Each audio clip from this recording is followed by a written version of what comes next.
The coffee had gone cold before the screaming started. Specialist Naomi Osai didn't notice at first. Lunar Relay Station ran quiet at 300 hours, the kind of quiet that made people jumpy if they'd been posted here long enough. She had. 3 years. Long enough to know the difference between a normal blip and the sound her console made half a second before the transmission hit. It wasn't a normal blip. The header data scrolled wrong. Origin point, Perseverance colony, agricultural world, population 11,000, wheat and quiet and nothing that ever needed encrypting. But the signal wasn't encrypted. It was raw, stripped down to nothing, like whoever sent it hadn't cared who heard it, or hadn't had time to care. 47 seconds long. That was the first thing the system logged before Naomi's hand even reached the header. She played it. It contained no words. It was simply a sound. The sound of children screaming, not one child, not 10, more than that. A wall of it that filled the small room and made the hair on her arms stand up, and then it stopped. Not faded. Stopped all at once, the way a light stops when someone pulls the plug. Then 11 seconds of nothing. Then a voice. The voice did not belong to any human being. It said 4 words, translated a half-second late by the console's emergency protocol, flat and toneless the way machine translation always was.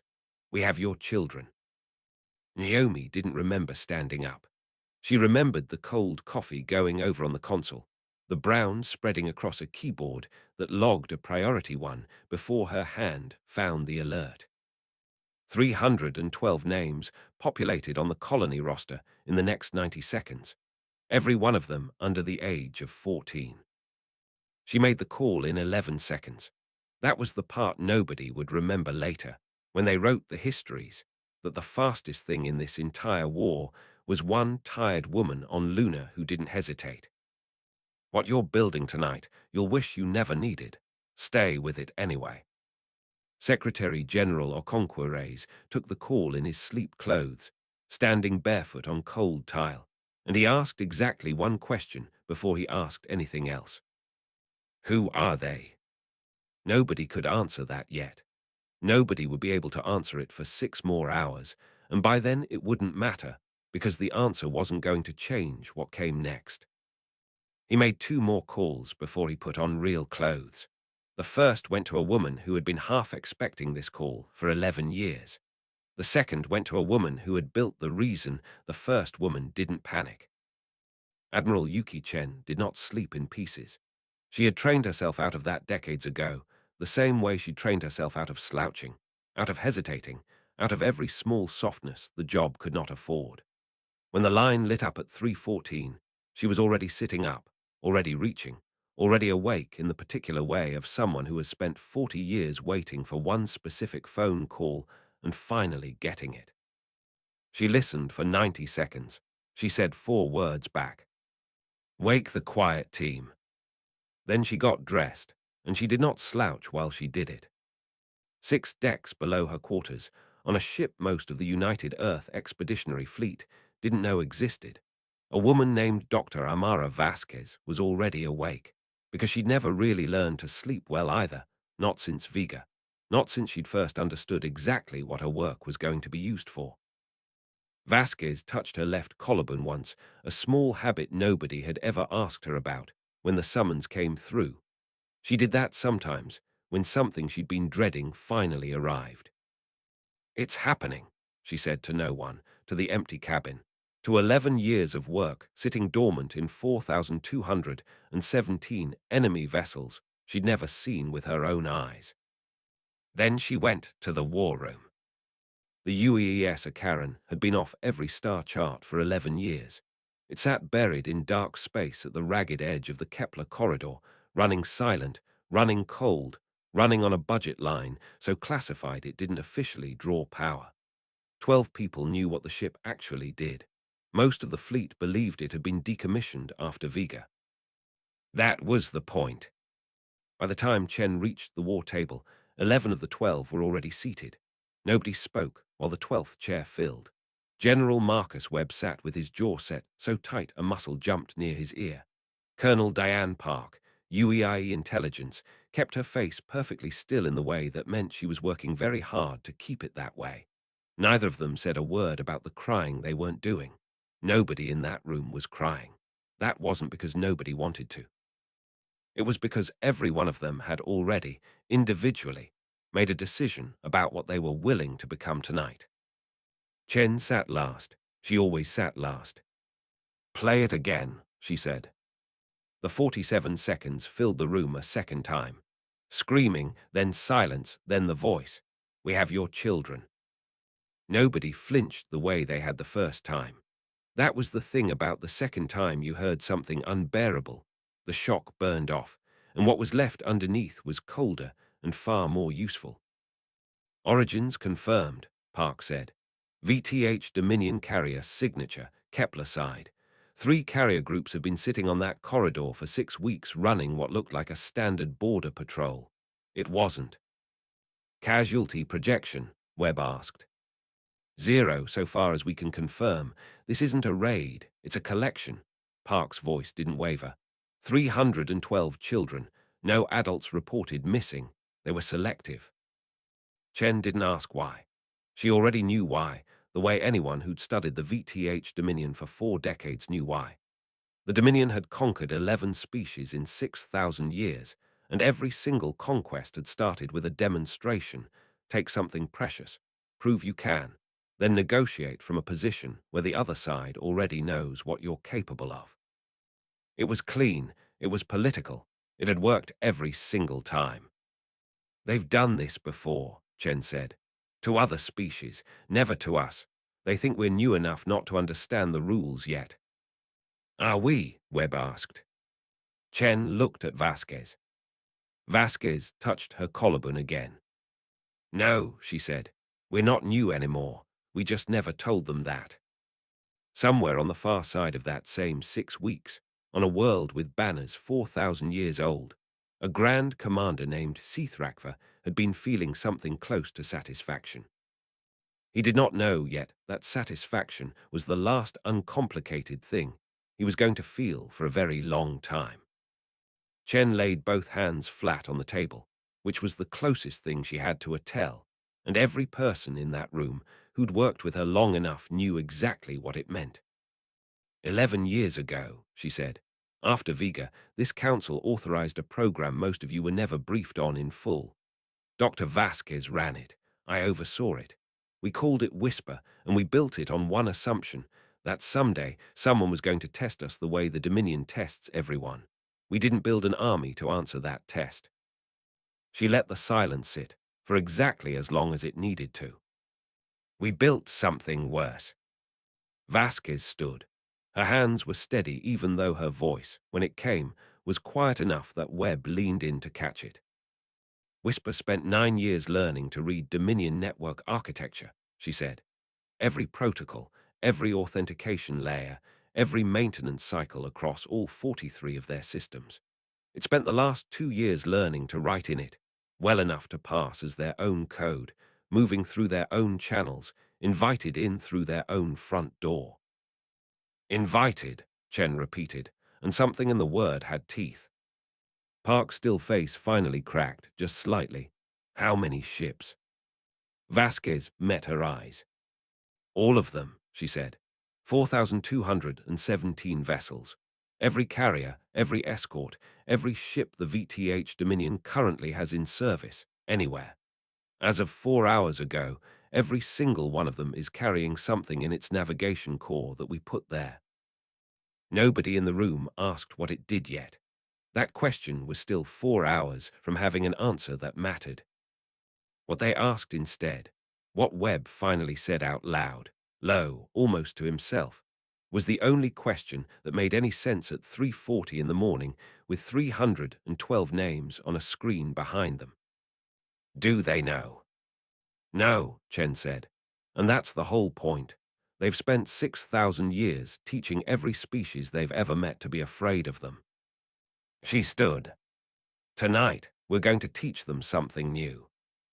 The Hall of Unbroken Victory had stood for 4,000 years, and Grand Commander Sithrakva had never once entered it without feeling the weight of that number settle into his thorax, like a second exoskeleton. 11 banners hung from the vaulted ceiling tonight, one for every species the Dominion had brought to heel since its founding. Soon there would be a 12th. Not yet. Humanity hadn't been fully processed, only sampled, tested, given the traditional first demonstration, but soon. 43 senior commanders filled the chamber floor below him, four-armed and iridescent, their carapaces catching the amber lighting in shifting bands of crimson and black. The mood among them was close to celebration, which was rare in this hall. Celebration implied uncertainty had already been resolved, and the Dominion did not usually get to feel that this early. Seathrakva's compound eyes had shifted from their resting gold toward a warmer amber, the color his own body made when it approved of something. 312. A clean number, a manageable number, small enough to control and large enough to matter. He had run this exact play against 11 other species. Every one of them had responded exactly the way the models predicted. Shock, then paralysis, then negotiation on Dominion terms. Humanity would be no different. Humanity was 40 years old as a spacefaring people. Humanity did not yet understand the rules. "They have gone quiet," said Commander Vesh, second in the chamber's hierarchy, his spiracles fluttering with something close to satisfaction of his own. No response through any diplomatic channel. No military posture change along the Kepler corridor. "They are afraid," Seathrakva said. "Fear looks like stillness before it looks like anything else." He did not know yet that he was wrong. He would not know for several more hours. But in this moment, standing beneath 11 banners with a 12th already half-woven in the ceremonial hall 2 levels below, Seathrakva felt something close to peace. A girl named Priya Okafa was 7 years old and had been asleep when the transports came. She did not wake up frightened. She woke up curious, the way 7-year-olds sometimes do, and asked the tall crimson soldier standing over her bed whether he was going to a costume party. He did not have an answer prepared for that. Nobody on that ship had an answer prepared for children who asked questions instead of screaming. It was the first small crack nobody, in the hall of unbroken victory, had noticed yet. On the Akaran, 6 decks below where Chen and Vasquez now stood over a display table, a technician named Ruiz kept his eyes fixed on a single scrolling line of data and said nothing for 11 minutes straight, because he did not yet trust what he was seeing enough to say it out loud. Then he said it anyway. Confirmations coming back wrong. Chen crossed the room without hurrying. Hurrying wasn't something she did, even now. Wrong how? Not wrong bad, wrong early. Ruiz turned his screen toward her. We projected full network saturation in 6 hours. We're seeing it in 4. Whatever's happening on their end, they're helping us. Vasquez leaned in over his shoulder, and for the first time that night, something that wasn't quite a smile moved across her face. Maintenance window, she said. They run a fleet-wide diagnostic cycle every 6 weeks. Standard procedure, published in their own logistics protocols. We didn't have to break in. They opened the door, Chen said. They opened the door, Vasquez agreed, and held it and thanked us for coming. It should have felt like a victory. It felt instead like standing very close to the edge of something with no railing, and Vasquez's hand went once, briefly, to her collarbone before she caught herself and lowered it. Chen noticed. Chen noticed everything. She didn't comment on it, though, not yet. There would be time for that conversation, and this wasn't it. Time to full saturation, Chen said instead. 3 hours, 40 minutes, Ruiz said, give or take. The mundane thing happened at hour 2. Vasquez sat alone in the small galley off the war room, because even 11 years of preparation didn't stop a body from needing food, and she found a half-full mug of tea gone lukewarm on the counter that she didn't remember pouring. She drank it anyway, cold, without tasting it, staring at nothing, because her hands needed something to do that wasn't checking the countdown clock every 90 seconds. Chen found her there. You built something that's going to work, Chen said. It wasn't a question. I built something that's going to work, Vasquez agreed. That's not the same as being ready for it to.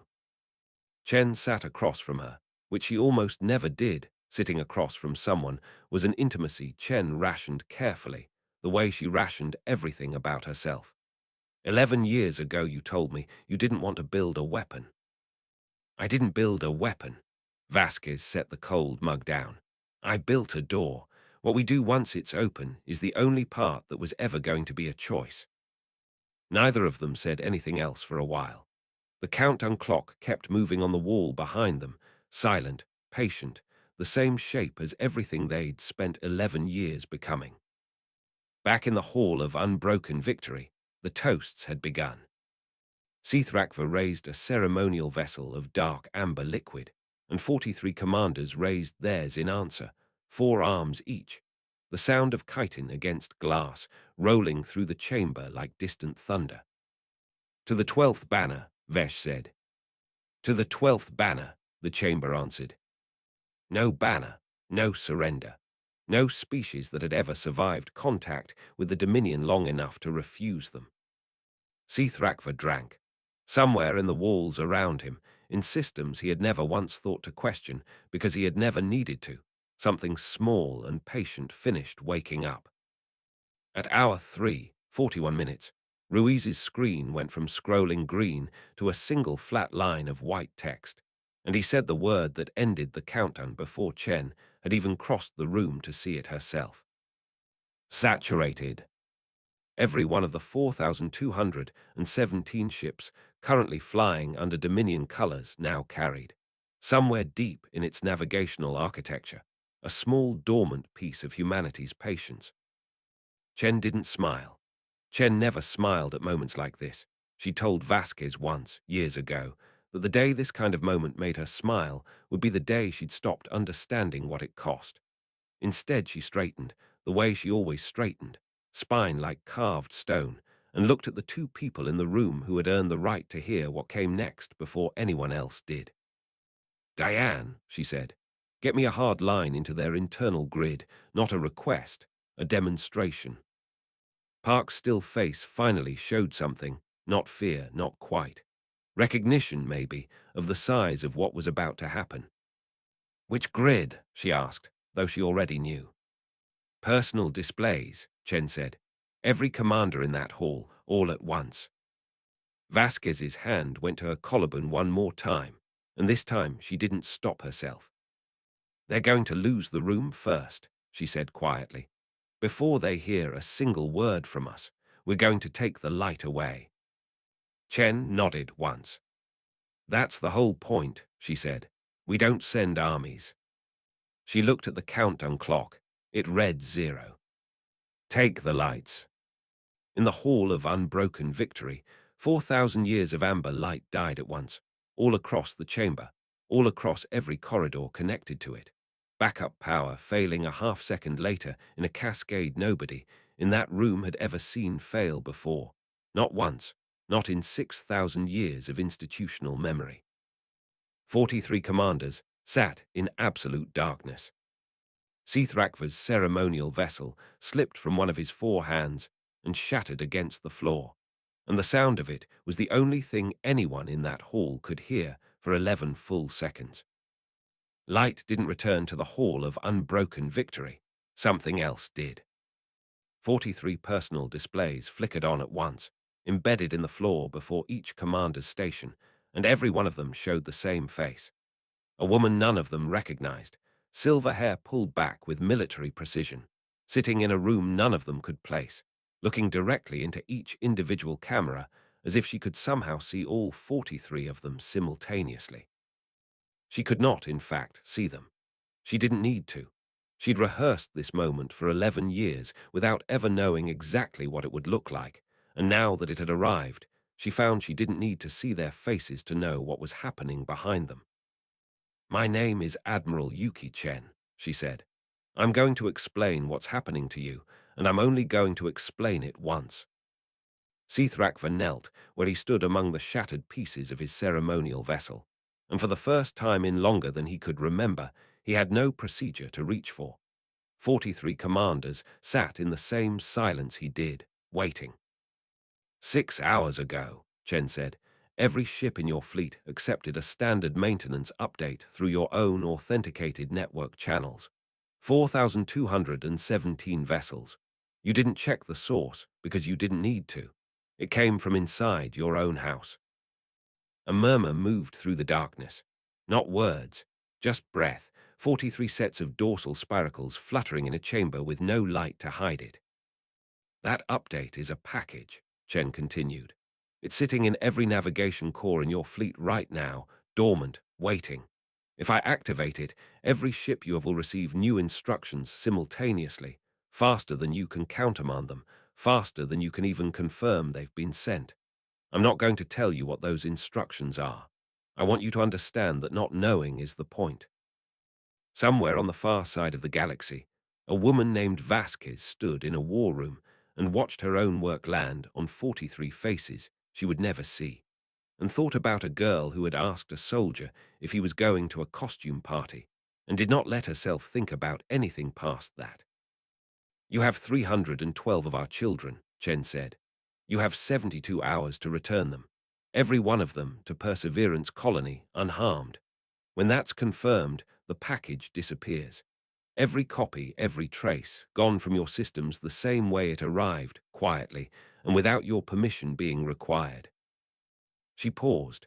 It was the only pause she allowed herself in the entire message, and she let it run 3 full seconds, long enough for it to mean something.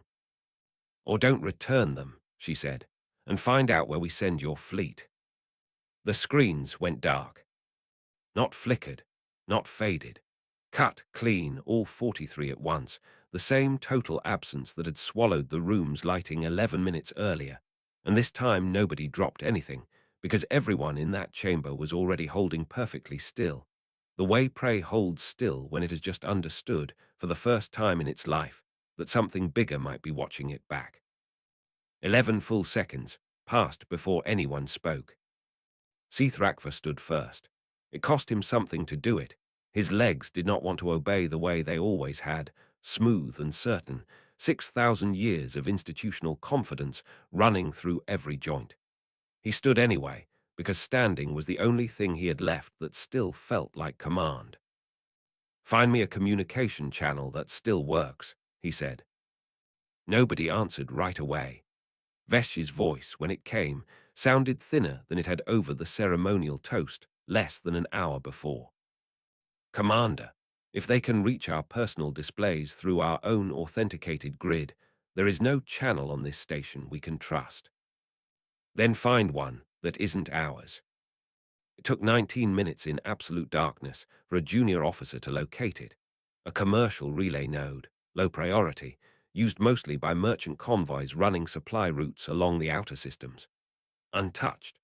Sithrakva didn't understand yet why it had been left untouched, why a fleet capable of reaching every warship in Dominion space hadn't bothered to reach for something this small and this obvious.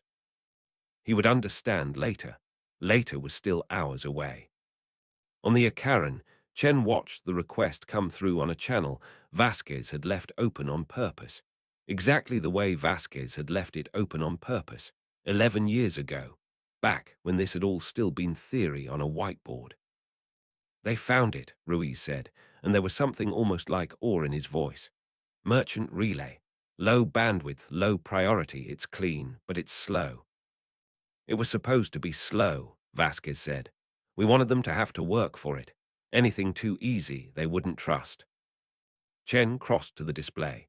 A single line of text scrolled through, translated with the same half-second lag as everything else the Dominion sent. Requesting verification terms. Not a demand, not a threat. A question. The first one the VTH Dominion had asked humanity in 6,000 years of contact with other species, and Chen read it twice before she answered it, because she understood exactly how much that single word cost the being who'd sent it. Tell them, Chen said, full verification access once the children are confirmed safe on the ground, not before. Park's hands moved over the console. That's trust we don't have to extend. We could hold every card. We could, Chen agreed. That's not what this was built for. The mundane thing happened while the message was still transmitting. Vasquez sat down at an empty console 2 seats over and found a stylus lying where someone had left it, and picked it up and turned it over twice in her fingers without any particular reason for doing so. It was the kind of small, useless motion a body made when it needed somewhere to put its attention that wasn't the countdown clock, wasn't the silence stretching out on the other end of a 19-minute-old channel, wasn't the number 72 sitting in the air of the room like something that had weight. She set the stylus down, straightened it against the edge of the console once so it lay perfectly parallel to the panel seam. Then the response came through. Verification terms accepted. 2 words, no more than that. But Ruiz, watching the raw signal underneath the translation, caught something the translation layer hadn't bothered to render. A secondary data burst, buried in the transmission structure, small enough that most systems would have missed it entirely. "There's something else in this," he said slowly. "Attached to the message, it's not part of the reply." Chen was beside him before he finished the sentence. "Show me." It wasn't a threat. It wasn't a counter-demand. It was a single query, formatted in a syntax the Dominion had never used with an outside species before. A syntax reserved as far as 11 years of intelligence work had ever determined. For internal use only, commander to commander, when something had happened that fell outside every model they'd built in 6,000 years of conquering. Translated, it read, "What are you?" Nobody in the room said anything for a long moment. Chen looked at the 4 words on the screen the way a person looks at a door they've spent 11 years building toward and finally reached. "Vasquez," she said, "that one's yours." Vasquez set the stylus down a second time, though she hadn't picked it back up, and touched her collarbone once, and did not answer right away. Because some answers were worth taking a breath before you gave them, even when the whole galaxy was on the other end of the line waiting to hear it. "We're human beings," Vasquez said. "We love our children with a completeness that doesn't leave room for anything else. Not room for fear, not room for calculation, not room for anything you'd recognize as strategy." She let the translation lag catch up before she kept going, because she wanted every word to land whole. "You built an empire on demonstration. We just gave you one." She paused. "We don't send armies, we send something worse." On the other end of a channel humanity had built for 11 years without ever knowing whose voice would finally use it, Seathrakva stood alone in a hall lit only by the glow of a single working display, and heard 4 words answer a question he hadn't known, until this moment, was the only question that had ever mattered. His compound eyes shifted, not to amber, not to gold, to a color none of the 42 commanders still kneeling in the dark around him had ever seen on him before, one their own species had no settled name for, somewhere between recognition and grief. 6,000 years of institutional memory had prepared him for anger, for desperation, for every negotiating posture a cornered species might take. Nothing in that memory had prepared him for a species that answered "What are you?" with a description of what it loved. "Return the children," he said. It came out quieter than he meant it to. "Return them now. Do not wait for the 72 hours." Vesh's spiracles fluttered. "Commander." "I said now." Somewhere on Perseverance Colony, in a farmhouse that had stood empty for 6 days, a woman named Grace Okafor kept a light burning in her daughter's window because she could not make herself believe yet that it wouldn't be needed. It would be needed for one more night, and then never again. The transports came in at 61 hours, 9 hours faster than the ultimatum had demanded, 2 Dominion cargo vessels and a single escort frigate dropping out of the Kepler corridor into the golden late afternoon light over Perseverance's wheat fields. Chen watched it on satellite feed from the Akaran, standing the way she always stood, spine like carved stone, and said nothing for a very long time. The cargo ramps lowered into wheat that came up past a child's knees. 312 children walked down them into sunlight, blinking, some of them crying, most of them simply looking around at fields they'd been born on and hadn't expected to see again. Priya Okafor was the 4th one down the ramp. She still had questions ready. She'd had 6 days to build up a list of them. But the first thing she did when she saw her mother running across the field was drop every single one of them and just run. Vasquez watched the same feed 1 seat over from Chen and touched her collarbone once, and this time didn't stop herself and didn't need to. The package began disappearing from Dominion navigation cores at the moment of confirmed landing, quietly, the same way it had arrived. No announcement, no ceremony. 4,217 small pieces of code, erasing themselves from ships that would likely never know, in any way that could be proven, that they had carried them at all. We said what we meant, Chen told the room, once Park confirmed the last trace was gone. We meant what we said. Nobody asked whether that had been a risk. Everyone in the room already understood that it had been the entire point. Later, weeks later, long enough that the number stopped meaning quite what it had meant at first, the VTH Dominion withdrew from 2 systems it had held for over a century. No treaty demanded it. No battle forced it. The official record, when it eventually surfaced through channels the KTH Consortium was very good at finding, listed the reason as strategic reallocation. It wasn't strategic reallocation.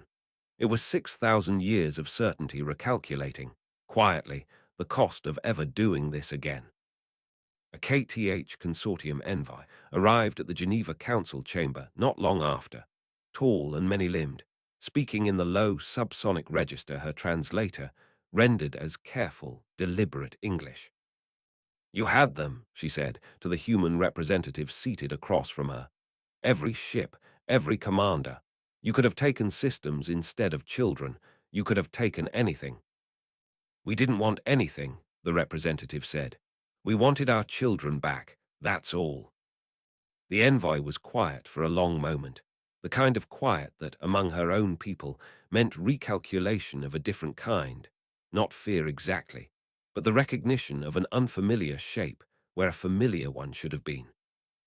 "That is either the most foolish thing I have ever heard," she said finally, "or the most dangerous." The representative didn't answer that. Some questions were better left where the asking party could sit with them. In the wheat fields of Perseverance Colony, in the long golden light of a late afternoon 3 weeks after the transports came home, Priya Okafor sat cross-legged in the grass beside her mother, working a strand of wheat between her fingers the way she'd done 1,000 times before any of this had happened. She didn't remember the ship the way the adults kept asking her to remember it.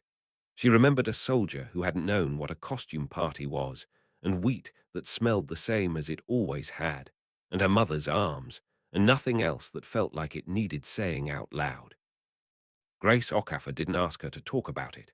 She just sat there in the same light, breathing in the same field, soil turned warm by a whole day of sun, the green smell of growing things, and something underneath it that had no name in any alien language, but that every human being in the galaxy would have known by feel. It smelled like home. Somewhere above them, unseen, a single line of text sat closed in a file that would never be officially declassified. 11 years, one message, 312 names, and a closing statement Admiral Chen had insisted go into the historical record exactly as spoken, word for word, nothing softened. "Do not take what humans love. Because humanity does not send armies. Humanity sends something worse." The wheat moved in the wind. Priya let go of the strand in her hand, and it fell, and was gone into the field with all the others, indistinguishable from anything around it.